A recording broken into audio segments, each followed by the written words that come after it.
it's the most difficult and challenging thing to be authentically yourself, because you're being vulnerable and you're making yourself susceptible to criticism through social media, because everyone can see what you're doing, right?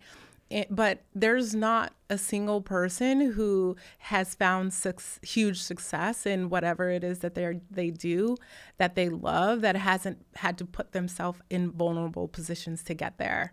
And so if you are willing to risk your goals and your dreams over what other people might think or feel about you, then that is something that you will have to live with. But if you really want to achieve what you want to achieve, your people are going to be out there. People that respect what you do, who admire what you do and who you are, they're going to be out there, and you won't be able to find them unless you try, right? Unless you put yourself out there. And the sooner you can start doing that, the happier you'll be. Oh, absolutely. And I think that there's also so much freedom in just doing the things that we want to do, and even having those moments where something may be cringe, or maybe we are afraid of what someone thinks, or even getting a comment where somebody is judging or whatever, and then realizing I'm okay. Yeah. Or actually me being able to express myself or do this thing that I really wanted to do outweighs, this judgment that I may have gotten. Like, those little moments of reinforcement can be so freeing. If I think that everything was going to be perfect all the time, I would be disappointed a lot, right?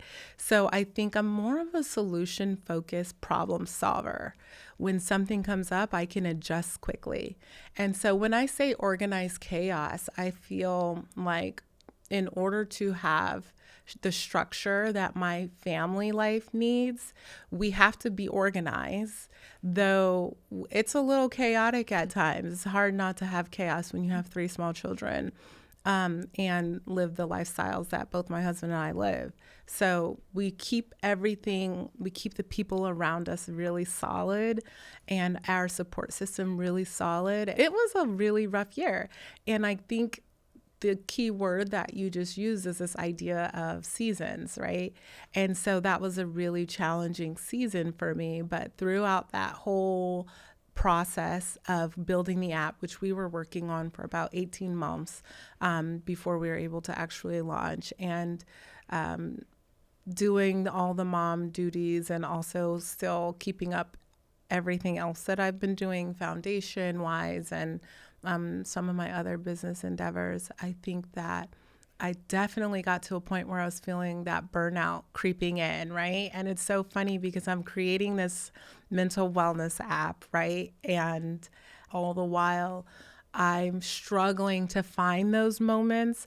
September of last year, I had a neck injury that kind of took me out of commission for quite some time. And the recovery was very strenuous.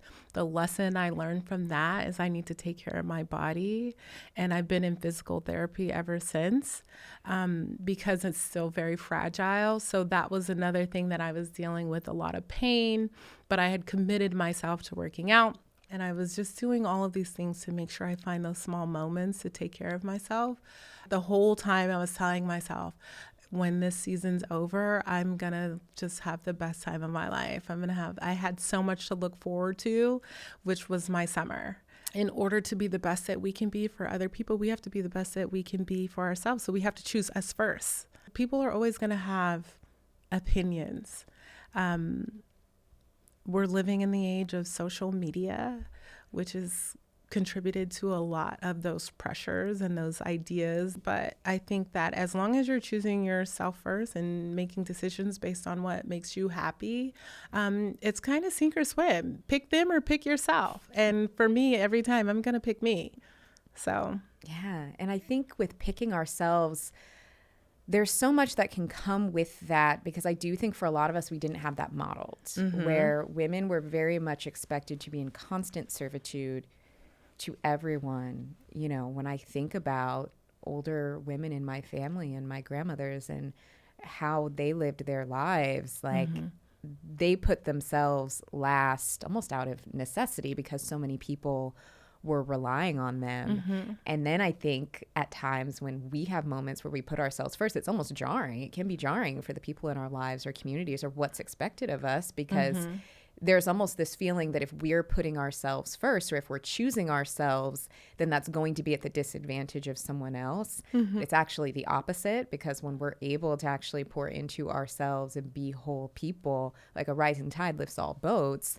But that knee-jerk reaction is when we're seen as choosing ourselves, that other people feel like something is being taken from them. If they can't learn to treat us the way that we want to be treated and respect our time and our want and need to do things for ourselves and put ourselves first at times, if not all the time, then that's something to reevaluate. There are conversations that have to be had, and other people might have to feel a little bit uncomfortable with your choices, but that is not a result or an indicator that you're not making the right choice. It just is something that forces other people to grow as well, which could be a good thing, actually. Yeah. Good, but also hard. And Hard. those conversations are hard. They are. In the moment. They are hard. And I think that there are ways to ease and trickle into those conversations. And, you know, I think any drastic change could be jarring for a lot of people, but there are small ways to implement new concepts or new dynamics into any relationship or any household. And being on the same page about that is really important